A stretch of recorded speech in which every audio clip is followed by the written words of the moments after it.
ולנושא המרכזי שלנו. מדי פעם מגיעים לכותרות מקרים בהם צה"ל פוגע בזכויות הפלסטינים ומפעיל כלפיהם אלימות קשה.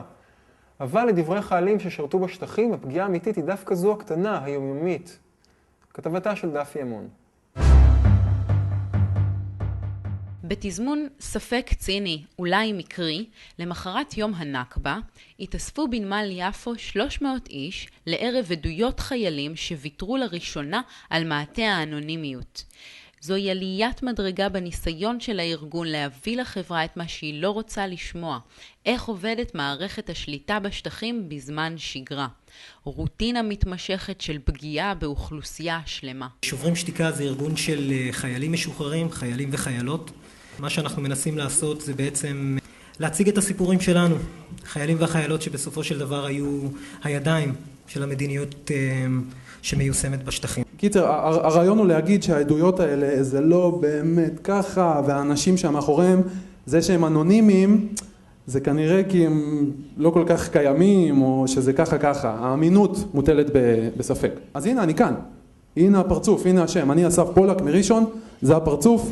הנה כולנו פה, לכולנו יש שמות. המקום שאני רוצה להדגיש הוא איך 1,000 מקרים סתמיים שלא מגיעים לחדשות, של עיכובים, של סתם קפה, של מקרים של יום-יום, שלא מתעכבים עליהם, יכולים להיות הרבה יותר גרועים מהפעולה החריגה, שהפעולות החריגות גם הצבא מטפל בהן. הפעולות הלא חריגות זה הצבא עצמו, זה מה שאנחנו עושים. הפעם השתיקה נשברת ולא על ידי רשתות זרות. זה לא גולדסטון שיושב על הבמה, אלו הם החיילים שלנו שמבינים שהנוכחות הישראלית בשטחים גורמת לעוולות יומיומיות. במילואים האחרון שלי המ"פ העביר לנו תדריך מאוד מפורט על כל האירועים שיכולים לקרות וכל התגובות ומתי פותחים באש ועל מי פותחים באש ולאן פותחים באש ואם תורה למרכז מס או יורה ברגליים, כל הסיפור. וסיכם את דבריו אבל אל תשכחו שאנחנו נמצאים פה עם אנשים, מה שחסר לנו, במילים האלה, מה שחסר לנו זה שמישהו יירה פה באישה בהיריון. ובאותם רגעים הרגשתי גאווה וכבוד לשרת תחת הבן אדם הזה, שכאילו מזכיר לחיילים שלו, וואלה, אנחנו עובדים עם בני אדם.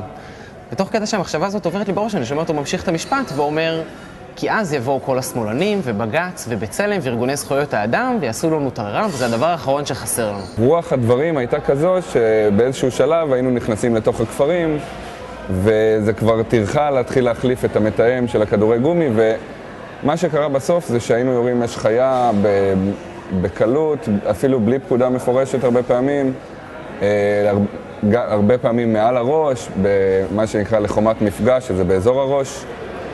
נהרגו ככה שני פלסטינים בתקופה שהיינו שם. כדי לשלוט צבאית על 2.5 מיליון אנשים, צריך להיכנס לבתים ערב, צריך לעמוד במחסומים יום-יום, צריך לעשות אלמנות קש כל יום, כל הזמן. האמת היא שבגלל שזה היה אירוע חריג מבחינתי, שבאמת פגעתי פיזית בבן אדם, זה היה די קשה, אבל כחלק מהאדישות הכללית שהחלטתי שאני נמצא בה, זה עבר די מהר לסדר היום. בערך הפנים היחידות שאני זוכר מהשירות שלי. של ילדה בת 5, שאני מסתכל עליה, ומנסה להגיד לה שאני חייל טוב.